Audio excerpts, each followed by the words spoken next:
Je vais parler des choses que l'on a un peu oubliées sur fond de ce programme de décarbonisation. Alors, pour les forêts, oui, il faut effectivement préserver les forêts dans le cadre justement de cette décarbonisation. Alors, je vous dirais que ce n'est pas tout à fait le cas. Et aujourd'hui, je vais essayer de vous donner une évaluation préliminaire de l'incidence des sanctions prises tant en Russie que dans les pays inamicaux, hostiles. Il ne s'agit pas uniquement, évidemment, là, des décisions prises par l'Union européenne. Nous aussi, nous avons établi des sanctions. Et donc, je voudrais parler des incidences de toutes ces sanctions sur l'industrie forestière. Alors, tout d'abord, un peu de contexte. Au cours de ces 5-7 dernières années, l'industrie forestière se développait très bien. Et ce graphique montre que le rythme de croissance dans la transformation du bois et dans la production de papier, eh bien, ce rythme était bien supérieur au développement industriel, quelques 2 à 4%. C'est beaucoup.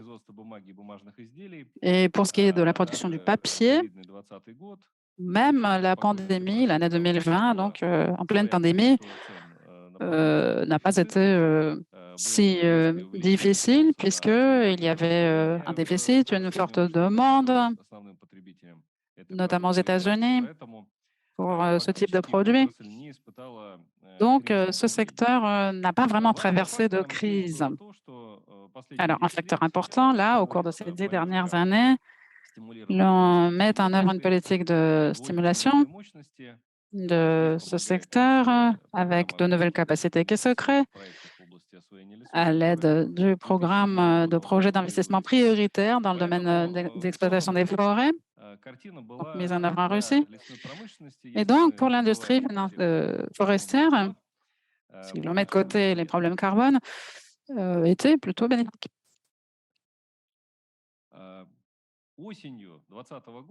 À l'automne 2020, 2 réunions se sont tenues, 2 réunions avec la participation du président russe. Elles ont donné lieu à un ensemble de 55 décrets. Donc, là, sur les diapositives, vous voyez les plus importantes. Interdiction complète d'exportation de bois à partir du 1er janvier 2022. Vous le savez peut-être, c'est quelque chose qui survient très régulièrement. On cherche souvent à interdire ces exportations avec des résultats que l'on sait, mais cette fois-ci, l'effet est bénéfique puisque avec le temps, nous devenons de moins en moins dépendants de l'industrie de transformation étrangère. Il y a également des mesures de modernisation du système de compte, des volumes de bois, des mesures de soutien au PMI, avec, par exemple, la construction de routes. Donc, l'idée était de soutenir l'industrie forestière. Alors, post-2024 février, le succès de ces dernières années, voire de ces dernières décennies, a été compromis. Nous avions une stratégie surtout centrée sur les exports dans les pays occidentaux en grands clients pour nos produits forestiers. Et les sanctions à l'égard de la Russie montrent, en tout cas, la portée de ces sanctions montre la nécessité de restructurer et la production et le commerce de bois. Et on va essayer d'évaluer les dégâts économiques et de regarder les éventuelles solutions. Alors, les sanctions contre l'industrie forestière sont avant tout un coût porté à nos exportations, à la vente. Qu'en est-il aujourd'hui? Donc, pour l'année 2020, l'on constatait un déficit très important 8 milliards de dollars, donc 12 millions d'exportations notamment. Et le graphique le montre. Ce déficit a commencé à se mettre en place après 2014, après la dévaluation du rouble, sachant que les importations s'étaient contractées considérablement, donc l'on a assisté à une véritable croissance. Donc, pour atteindre en 2021, en tout cas, plus de 17 milliards de dollars américains.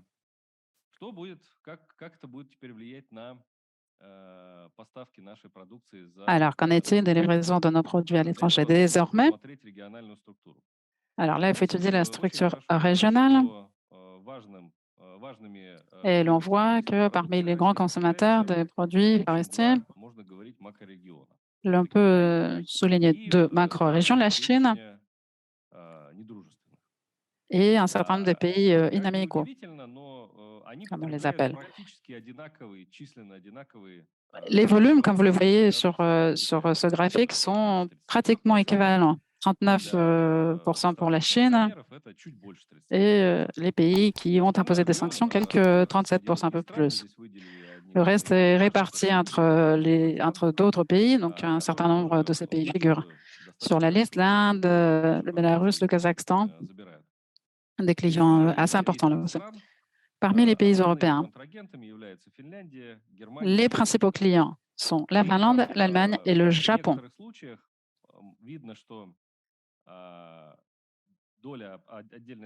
Et dans certains cas, l'on voit que la part de tel ou tel pays, par exemple l'Allemagne, est vraiment très importante. Plus de 11% de meubles exportés par la Russie.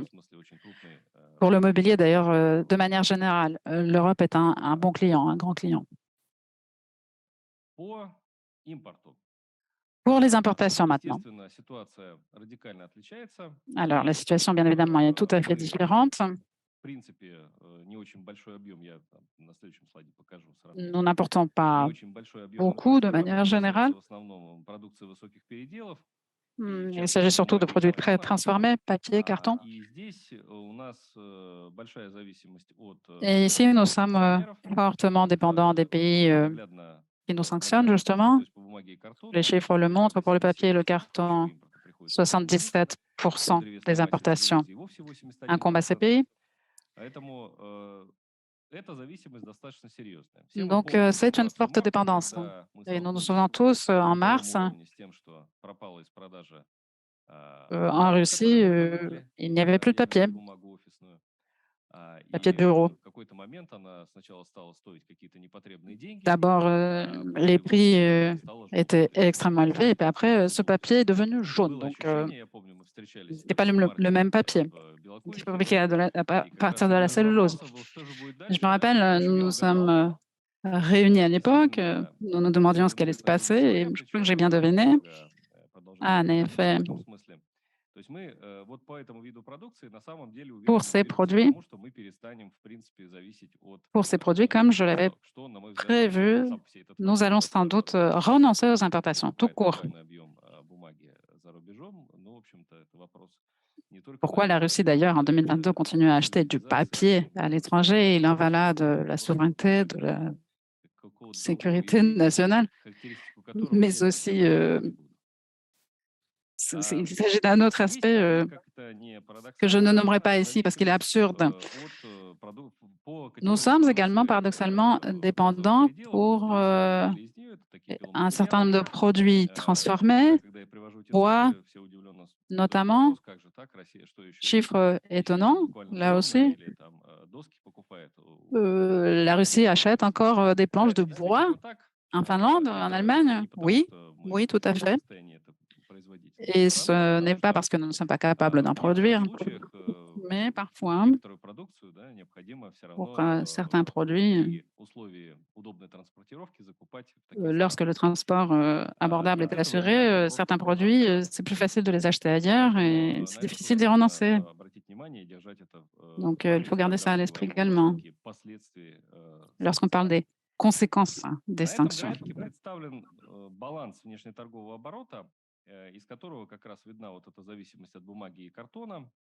Donc, cela démontre cette dépendance du papier et du carton parce que c'est en fait le même, le seul produit qui domine. Pour d'autres catégories, la situation est beaucoup plus positive. Et regardez pour les meubles, pour le mobilier, les flux sont très intéressants. Nous fournissons du bois en France, Italie et Allemagne pour 100 000 millions de dollars. Et comme retour, nous exportons des meubles à des prix, à des valeurs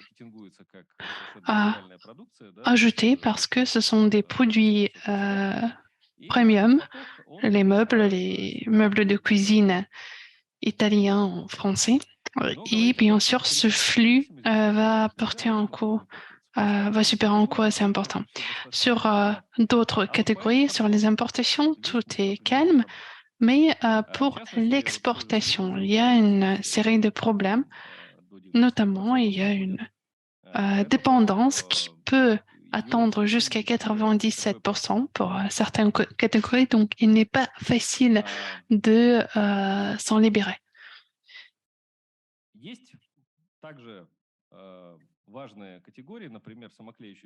Il existe également des catégories particulières comme papier adhésif,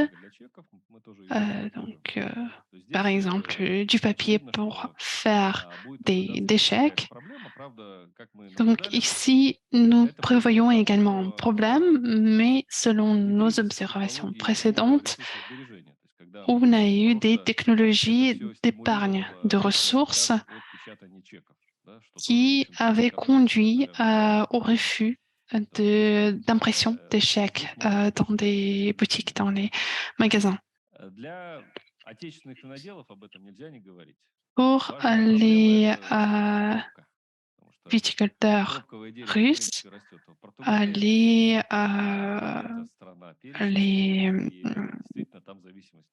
Auchan, c'est un matériel qui est important et qui est exporté, qui est importé en Russie, du Portugal et de l'Espagne. Une solution, c'est passer un bouchon qui soit en plastique ou en métal. Ce sont des technologies plus avancées. Donc, l'utilisation des bouchons de bois, c'est plus une tradition qu'une nécessité. Nos estimations pour toutes les catégories montrent que si on prend en compte trois documents, donc le décret du gouvernement du 9 mars qui interdit l'exportation de certains produits de Russie et le 5e et le 8e package de sanctions de l'Union européenne, alors les pertes additionnées des exportations vont constituer vers 2,7 milliards de dollars américains, donc autour de 20% des exportations moyennes annuelles. Selon nos estimations, les pertes seront surtout dans les directions nord-ouest et les perspectives sur le marché sont pas très déterminées. Les pertes sur les importations sont autour de 1,4 milliard de dollars, mais ce n'est pas tellement signifiant que les exportations, donc pas de catastrophe. Il y a la question pourquoi est-ce qu'il est difficile de changer les directions de fourniture des produits en bois. Ici, je montre des exemples. Donc, la transportation d'une planche de bois de Khabarovsk à Novosibirsk coûte 8 000 roubles, alors que la planche coûte 15 000 roubles. Donc, si on commence à faire transporter ces marchandises de grand poids et volume, ça devient plus rentable. Si on compte, si on calcule le prix d'un gramme de produit, un gramme d'or coûte 3400 roubles, un gramme d'argent 41 roubles et un gramme d'une planche de bois 1,8 copec. Donc c'est très très petit. L'industrie forestière donc a toujours besoin des adaptations quant à vente. L'ingénierie pour l'industrie forestière est une autre question très importante. Cette filière avait été beaucoup développée dans l'Union soviétique et on a encore des engins soviétiques qui sont utilisés dans nos forêts, des engins produits dans les années 60. Bien sûr, il ne s'agit pas de haute technologie. Bien sûr, c'est assez retardé de point de vue technique et moral, mais aujourd'hui, cette filière est presque non existante. Les seuls exemples, je vais les présenter plus en détail, c'est Amkador, notre collègue de Biélorussie, et la dépendance des importations, du transformation du bois en Russie se diminue, mais elle est toujours très élevée, plus de moitié. Et la situation de l'industrie forestière est très différente en Russie, en Biélorussie. Malheureusement, dans le domaine forestier, il n'y a pas beaucoup d'évolution. Voilà pourquoi la question de substitution directe de ces engins, c'est une question critique. Nous n'avons presque pas avancé sur cette direction. On a un projet de KAMAZ qui apparemment fait des tentatives de créer des engins qui pourraient servir à cette industrie, mais pour l'instant, à l'heure actuelle, on n'a pas de résultat. Alors le problème sera le même comme dans l'aviation civile. Tant qu'on pense comment acheter des nouveaux engins, il faut aussi réparer ce qui existe. Donc toutes les entreprises étrangères comme Komatsu et les autres sont parties de la Russie. Et le problème des réparations des engins se pose. Oui, il y a bien sûr la Chine.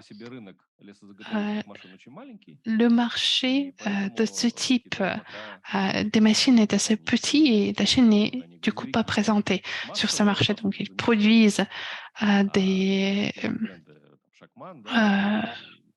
certaines machines, mais pas les engins les plus importants.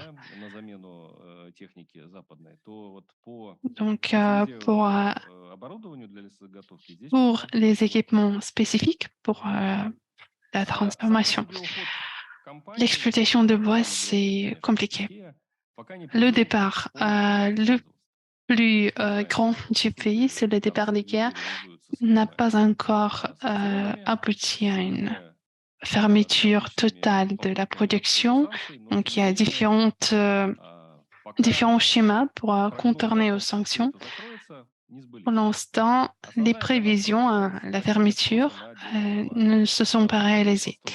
Mais le problème principal, c'est la baisse de la demande pour certaines catégories des produits.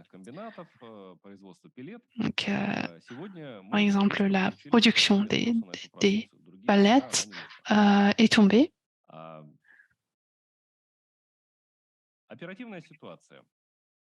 La situation actuelle, ce sont les statistiques du janvier jusqu'à août et les conclusions qu'on a eues sur nos estimations s'alignent avec ce que nous voyons dans la statistique de production. Donc, Pour l'instant, on ne voit pas tout, on voit pas encore l'image entière. Donc oui, il y a des pertes en tout ce qui concerne les palettes, le papier peint et quelques autres produits. Une image à part pour le mobilier, où l'on voit que IKEA même est très intéressé pour garder leur production en Russie avec les 4 usines qu'ils avaient. Ils ne produisent pas tout, ils ne produisaient pas tous les biens présentés dans leur magasin, mais ils avaient des chaînes d'approvisionnement. Il y avait juste quelques dizaines de produits qui étaient manufacturés en Russie. Et si ces usines sont fermées, ça veut dire que ces produits ne sont pas fournis aux marchés internationaux. Donc, c'est une chaîne d'approvisionnement, de distribution de travail qui va pousser l'entreprise à trouver des moyens de revenir et d'aller vers on va dire, un nouvel équilibre. Et les conclusions. Les pertes économiques des sanctions pour les pays du liste sont au moins autant importantes que pour la Russie. Autour d'un tiers des coûts des produits listés dans le 5e package des sanctions exportées de l'Union européenne en Russie venaient du Finlande et de l'Allemagne. Et ces pays vont souffrir le plus. Mais si on regarde la nomenclature des produits exportés, ici, plusieurs pays baltiques, les pays baltes, vont souffrir le plus. Pour moi, c'est en fait très surprenant, mais pour chaque pays balte, l'industrie forestière constitue 20% exactement du PIB. Et ça, c'est la dépendance de l'industrie forestière la plus haute dans le monde, sauf si on laisse à côté quelques pays africains. Je parlais toujours de l'Union européenne, mais il ne faut pas oublier nos partenaires stratégiques les plus importants, les États-Unis. Et pour eux, ils agissent d'une manière très rationnelle dans l'industrie forestière. Ils ont exclu de la liste certains produits de bois, tels que le papier des journaux, le papier hygiénique, etc. Pour les autres, les exportations, les importations ne sont pas très importantes. Donc ici, nous voyons les États-Unis protéger et soutenir leurs propres intérêts. Quelle est la perspective sur ces marchés? Je pense que la situation sera la même que partout. Il y a des différents moyens de contourner les sanctions. C'est le passage, c'est le mix de Lettonie, c'est la réexportation par des pays tiers. Ce sont les licences générales pour les opérations bancaires et les licences spécifiques pour des produits particuliers. Et une ouverture un peu philosophique, qu'est-ce qu'on fait sur tout cela? Qu'est-ce qu'on fait avec toutes ces conclusions? On va en discuter à part, je pense, de ce que vous venez de proposer. En général, tout est mieux de ce à quoi on s'attendait, mais il ne faut pas oublier que ce qui, pour la pays asiatique de la Russie, va être assez facile pour les régions du nord-ouest, posera pas mal de problèmes. Comment résoudre ces problèmes? On n'a pas encore de solution prête et claire. On va essayer bien sûr de garder des entreprises qui produisent, mais cela peut résulter en une crise assez profonde. Et le plus important, la conclusion selon laquelle tout va plutôt bien que pire, n'est pas ne donne pas de possibilité de se calmer. Il ne faut pas juste essayer d'attendre.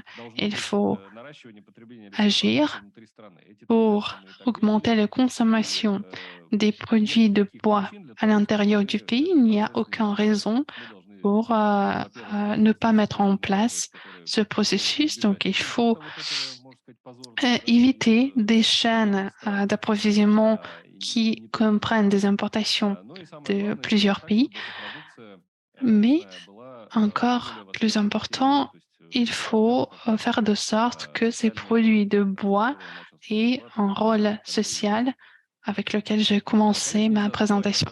Bien sûr, il ne faut pas oublier de la vente avec du commerce avec d'autres pays.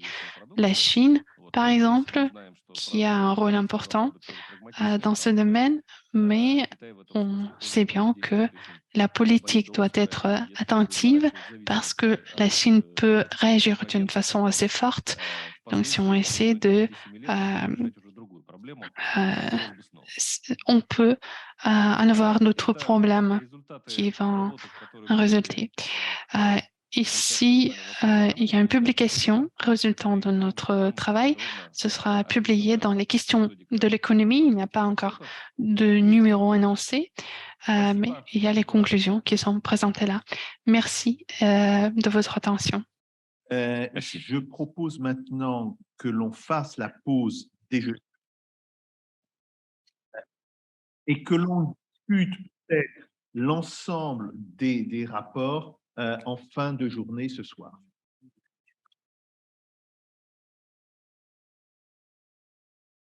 Alors, Dima me dit que Yulia Zinchenka a juste une petite question.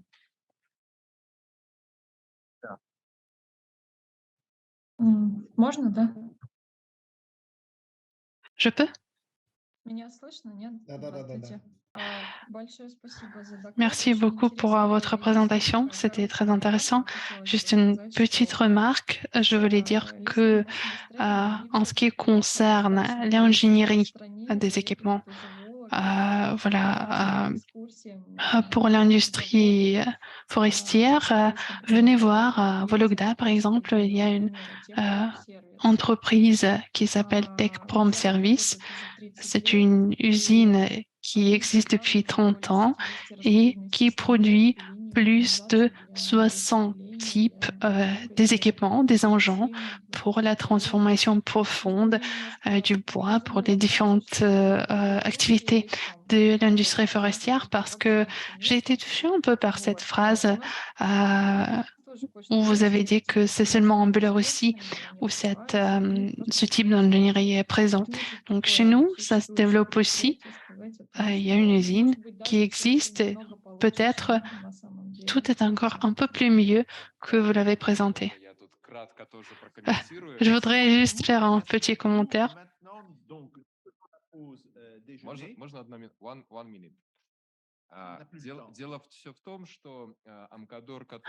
Alors, Amcador qui a développé une série des équipements pour l'industrie forestière, c'était une commande de l'État biélorusse, mais l'entreprise, l'usine elle-même se trouve en Carélie et c'était un projet des ministères de l'industrie russe et biélorusse.